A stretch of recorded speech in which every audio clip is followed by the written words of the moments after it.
Mateus 16. Aproximando-se os fariseus e os saduceus, tentando-o, pediram-lhe que lhes mostrasse um sinal vindo do céu. Ele, porém, lhes respondeu: Chegada a tarde, dizeis, haverá bom tempo, porque o céu está avermelhado. E pela manhã, hoje haverá tempestade, porque o céu está de um vermelho sombrio. Sabeis, na verdade, discernir o aspecto do céu, e não podeis discernir os sinais dos tempos? Uma geração má e adúltera pede um sinal, e nenhum sinal lhe será dado senão o de Jonas. E deixando-os, retirou-se. Ora, tendo os discípulos passado para o outro lado, esqueceram-se de levar pão. E Jesus lhes disse: Vede e acautelai-vos do fermento dos fariseus e dos saduceus.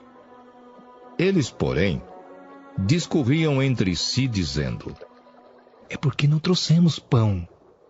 Percebendo-o, Jesus disse: Por que discorreis entre vós, homens de pequena fé, sobre o não terdes pão? Não compreendeis ainda, nem vos lembrais dos 5 pães para 5.000 homens, e de quantos cestos tomastes? Nem dos 7 pães para os 4.000, e de quantos cestos tomastes? Como não compreendeis que não vos falei a respeito de pães? E sim, acautelai-vos do fermento dos fariseus e dos saduceus. Então entenderam que não lhes dissera que se acautelassem do fermento de pães, mas da doutrina dos fariseus e dos saduceus. Indo Jesus para os lados de Cesareia de Filipe, perguntou a seus discípulos: Quem diz o povo ser o Filho do Homem? E eles responderam: Uns dizem João Batista, outros Elias. E outros Jeremias ou algum dos profetas. Mas vós, continuou ele, quem dizeis que eu sou? Respondendo Simão Pedro, disse: Tu és o Cristo, o Filho do Deus vivo.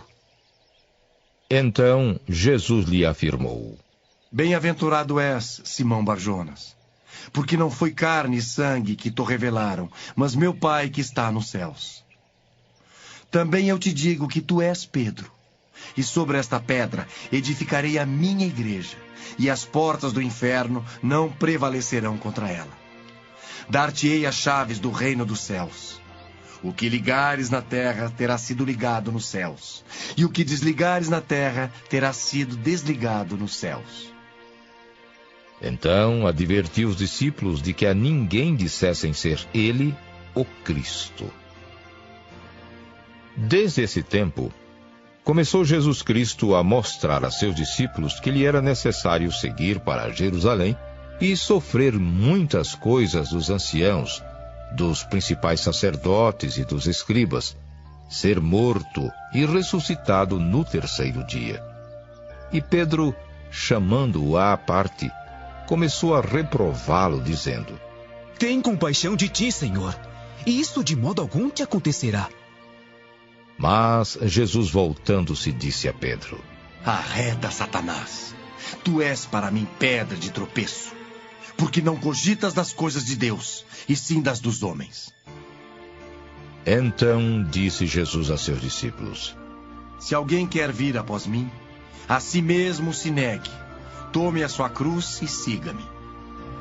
Porquanto, quem quiser salvar a sua vida, perdê-la-á, e quem perder a vida por minha causa, achá-la-á. Pois que aproveitará o homem se ganhar o mundo inteiro e perder a sua alma? O que dará o homem em troca da sua alma? Porque o Filho do Homem há de vir na glória de seu Pai, com os seus anjos, e então retribuirá a cada um conforme as suas obras. Em verdade vos digo, que alguns há dos que aqui se encontram, que de maneira nenhuma passarão pela morte, até que vejam vir o Filho do Homem no seu reino. Números, capítulo 1. No 2º ano depois da saída dos israelitas do Egito, no dia 1º do 2º mês, o Senhor Deus falou com Moisés no deserto do Sinai, na tenda sagrada. Ele disse: Você e Arão devem fazer a contagem do povo de Israel por grupos de famílias e por famílias. Façam a lista de todos os homens de 20 anos para cima, isto é, todos os que já têm idade para o serviço militar. Vocês chamarão um chefe de grupo de famílias de cada tribo para ajudá-los. São estes os nomes dos homens que vão ajudar vocês.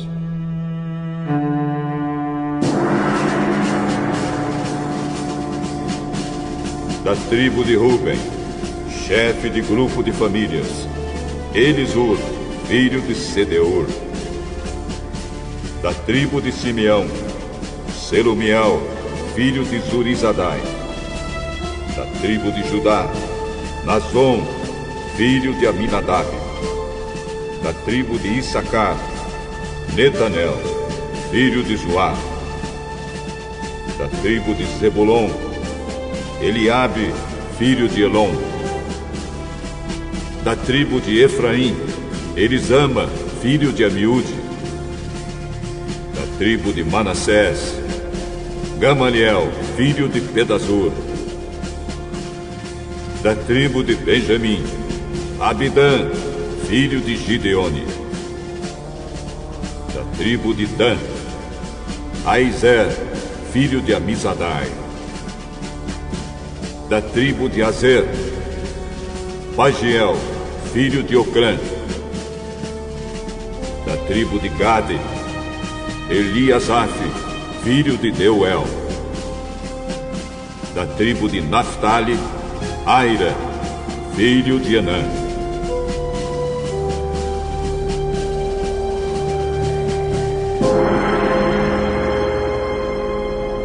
Esses foram os chefes de tribo escolhidos no meio do povo de Israel para representar os seus grupos de famílias. Então, no dia 1º do 2º mês, Moisés e Arão, junto com esses 12 homens, reuniram todo o povo e fizeram a contagem por grupos de famílias e por famílias, registrando nome por nome os homens de 20 anos para cima.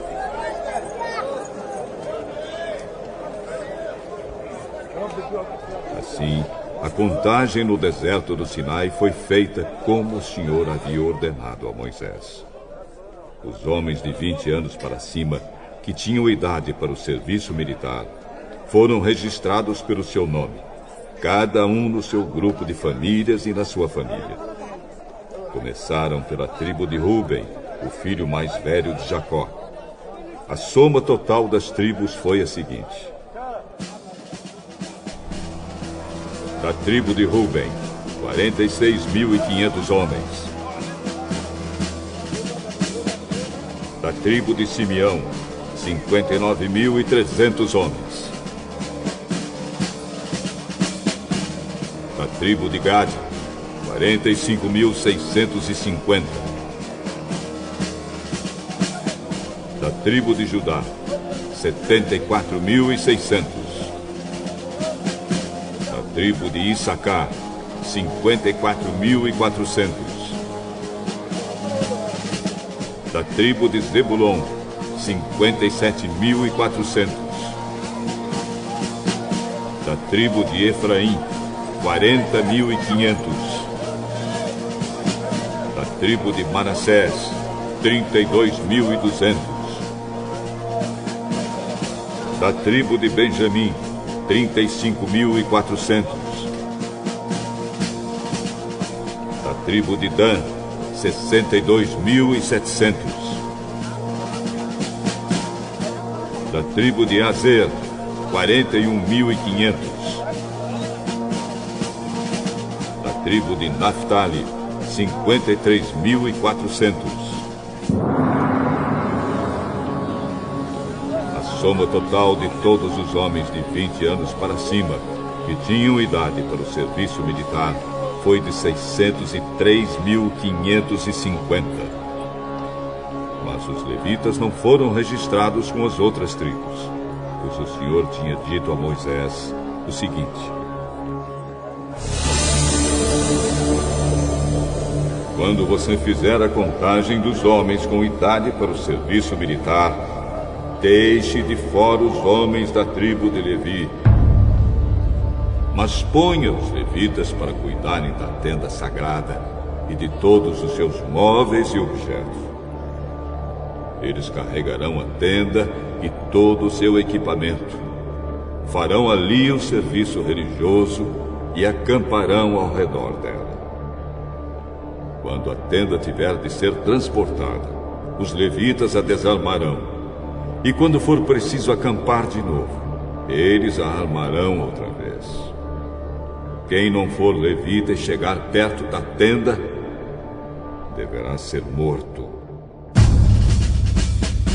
Os outros israelitas ficarão cada um no seu próprio acampamento, perto da sua própria bandeira, de acordo com o seu grupo. Mas os levitas acamparão ao redor da tenda, para guardá-la, a fim de que ninguém chegue perto. E assim eu não fique irado com o povo de Israel. E o povo fez tudo como o Senhor havia ordenado a Moisés. Capítulo 2.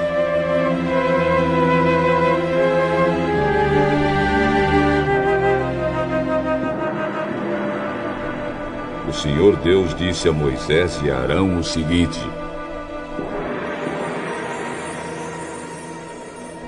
quando os israelitas armarem o acampamento, cada um ficará perto da bandeira do seu grupo e do estandarte do seu grupo de famílias. Eles acamparão em volta da tenda sagrada e de frente para ela.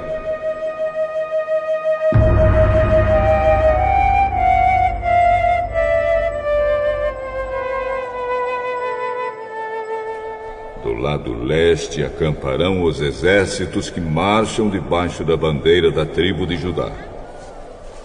O exército de Judá tem 74.600 homens, e o chefe é Naasson, filho de Aminadab.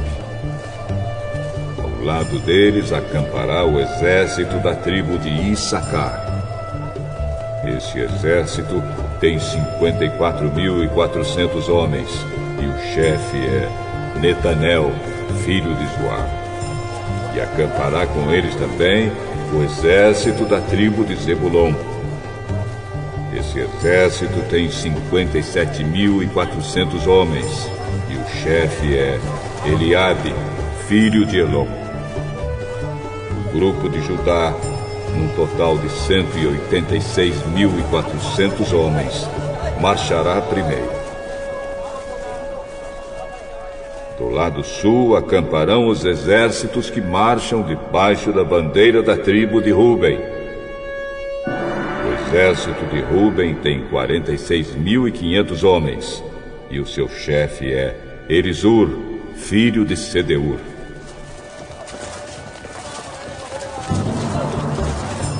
Ao lado deles acampará o exército da tribo de Simeão. Esse exército tem 59.300 homens, e o chefe é Selumiel, filho de Zurizadai. Acampará com eles também o exército da tribo de Gade. Esse exército tem 45.650 homens, e o chefe é Eliasaf, filho de Deuel.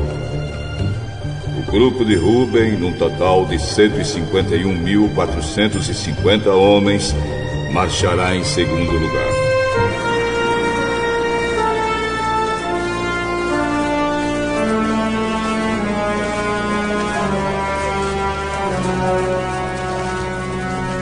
Entre os primeiros dois grupos e os dois últimos, marcharão os levitas, levando a tenda. Os grupos marcharão na mesma ordem em que acamparem, cada um no seu lugar, seguindo a sua bandeira.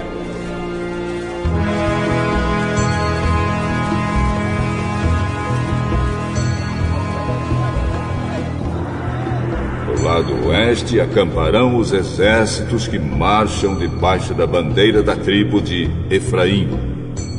O O exército de Efraim tem 40.500 homens, e o chefe é Elisama, filho de Amiúde.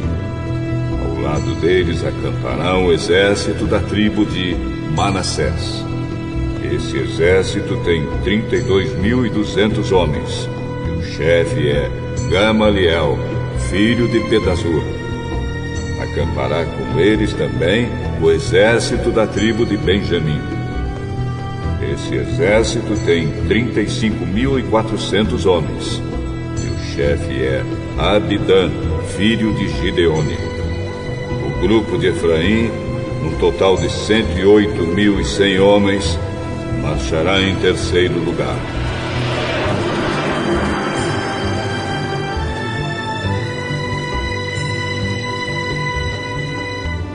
Do lado norte acamparão os exércitos que marcham debaixo da bandeira da tribo de Dan. O exército de Dan tem 62.700 homens, e o chefe é Aiezer, filho de Amizadai. Ao lado deles acampará o exército da tribo de Azer. Esse exército tem 41.500 homens, e o chefe é Pagiel, filho de Ocrã. Acampará com eles também o exército da tribo de Naftali.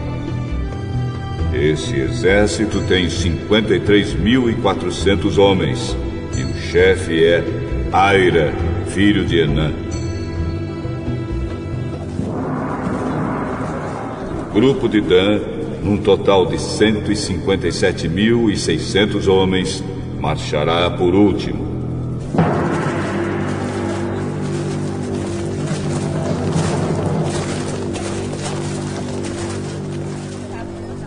O número total dos homens de Israel registrados nos exércitos, grupo por grupo, foi de 603.550. Como o Senhor havia ordenado a Moisés, os levitas não foram contados com os outros israelitas. Assim o povo de Israel fez tudo como o Senhor havia ordenado a Moisés. Eles acamparam, cada grupo debaixo da sua própria bandeira, e cada israelita começou a marchar com seu grupo de famílias.